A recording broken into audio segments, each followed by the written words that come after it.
श्री स्वामी समर्थ हेच गाणगापूरचे दुसरे दत्तावतार श्री नृसिंह सरस्वती स्वामी महाराज आहेत। इसवी सन 1459च्या सुमारास श्री नृसिंह सरस्वतींनी गाणगापूर येथे निर्गुण पादुका स्थापित केल्या। यानंतर ते शैलयात्रेच्या निमित्ताने श्रीशैल्य पर्वताजवळ असलेल्या कर्दळी वनात अदृश्य झाले। या घनदाट हरदळीच्या वनात स्वामींनी सुमारे 300 वर्षे कठोर तपश्चर्या केली। ही तपश्चर्या एवढी तीव्र होती की ते एकाच जागी स्थिर बसून राहिले। दीर्घकाळ एकाच जागी राहिल्यामुळे त्यांच्या देहाभोवती आजूबाजूला झाडे वेली वाढल्या आणि मुंग्यांनी त्यांचे भले मोठे वारुळ तयार केले। स्वामींचा देह या वारुळात पूर्णपणे झाकला गेला होता। एकदा उद्धव नावाचा एक लाकूडतोड्या कर्दळी वनात लाकडे तोडण्यासाठी आला होता। तो तिथली झाडे आणि ते वारुळ तोडून जागा साफ करत होता।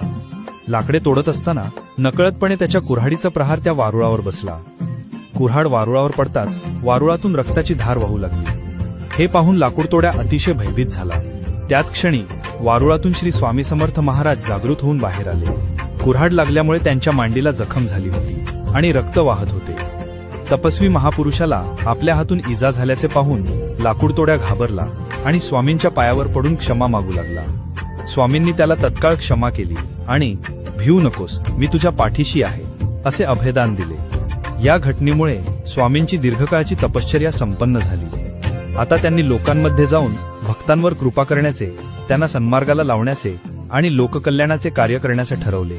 त्यांनी श्रीशैलम येथून भारतभर भ्रमण केले आणि अनेक ठिकाणी लीला केल्या। शेवटी ते अक्कलकोट नगरीत आले आणि तेथे त्यांनी दीर्घकाळ वास्तव्य केले, ज्यामुळे त्यांना अक्कलकोटचे स्वामी म्हणून ओळख मिळाली। श्री स्वामी समर्थ।